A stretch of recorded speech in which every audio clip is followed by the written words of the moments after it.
Insert intro here. Hi guys, Kazuhiko Shinji here, back at it again. I'm terribly sorry for not making any videos.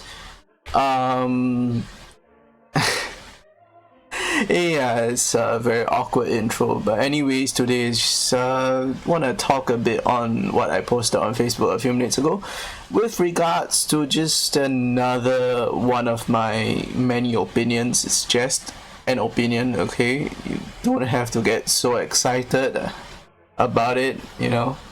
If you want to debate with me, feel free to PM me on Facebook, feel free to contact me on Discord and call me, you know, like, hey Kazu, I disagree with you and these are my reasons. Feel free to do so. I welcome it and I will entertain your debates. Intellectual debates. Right, anyways, without further ado,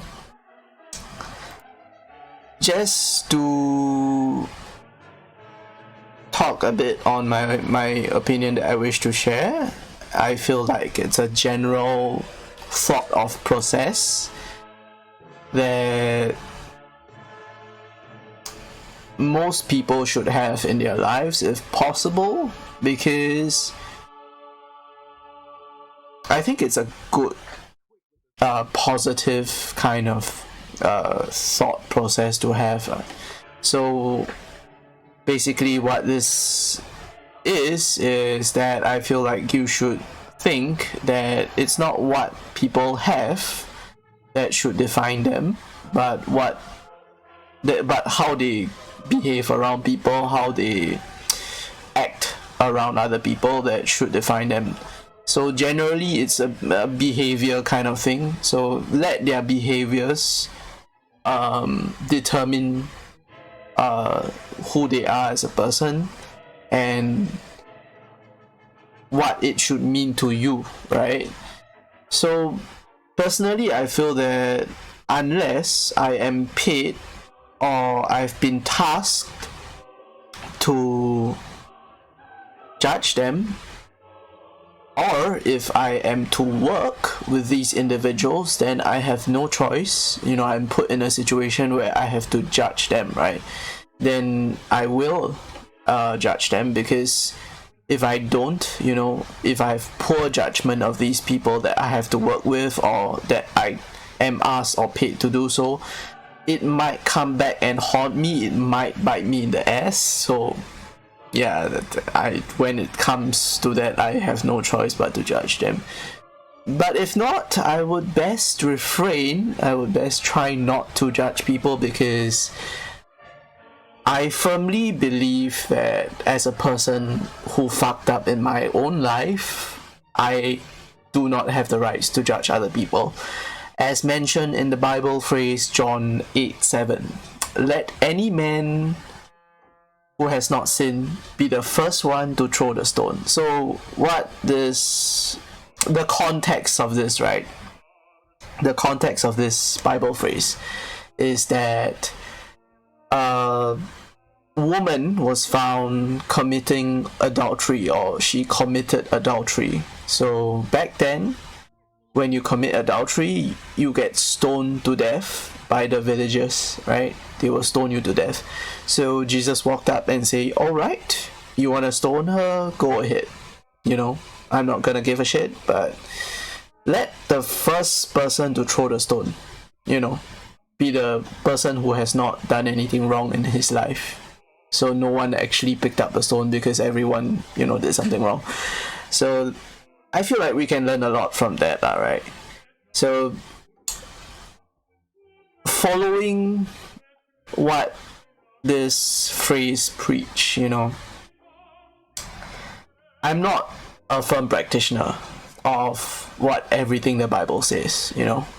As a person who is gay, I'm an abomination according to Leviticus 20:13 or Leviticus 18.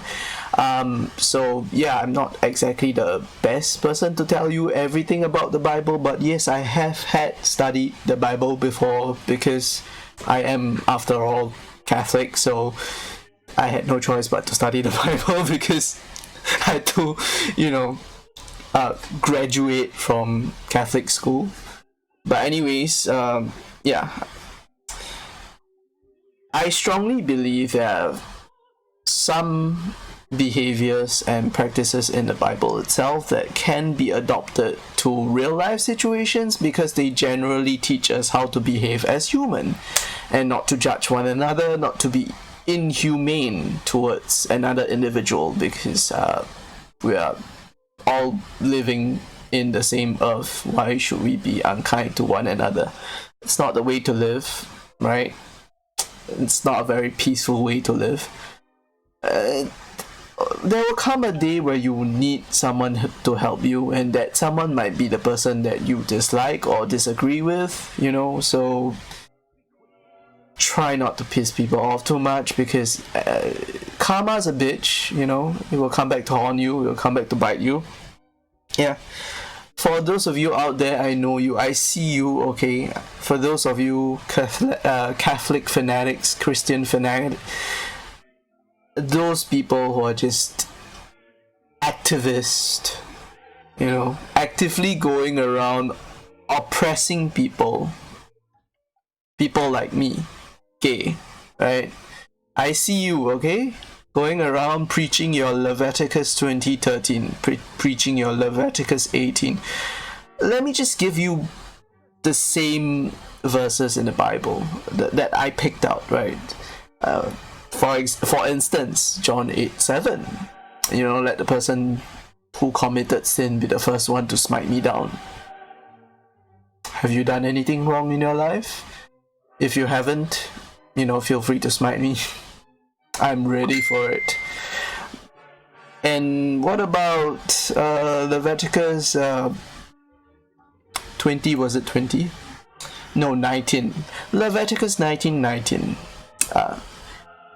It's a sin to wear mixed fabric, but I'm pretty sure you mix and match your clothes anyways, regardless, right? So I'm not gonna say anything more. What about Deuteronomy? Is that how you pronounce it? Deuteronomy 22:11. It says the same thing about wearing mixed fabrics, but yeah, you still do the same thing anyways. So I believe that's a sin. But I don't know, you still go around judging people with the same one line that you found from the Bible? I don't know. What about Exodus 35:2? Have you worked on a Sunday? Because according to the Bible, that's a sin that is punishable by death.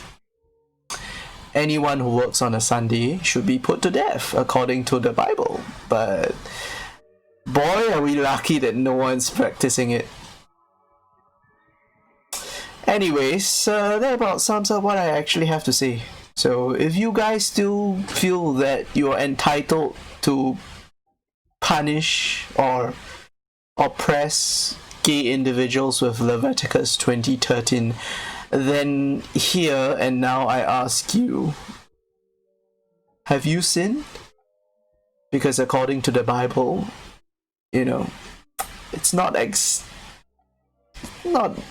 the right mindset to have. If you're going to judge people, you know, if you're going to be the first one to toss the stone, you best not be the one that's committing the crime. Best not be sinful or have sinned in your life. Terribly sorry for that awkward pause because I was looking for words. Not the best, even though I speak English 24/7. But anyways, that's besides the point. I'm ending my video now. I'll sign out and I'll see you soon, guys, in another video perhaps. But anyways, Kazuhiko Shinji signing out. Debate with me in chat.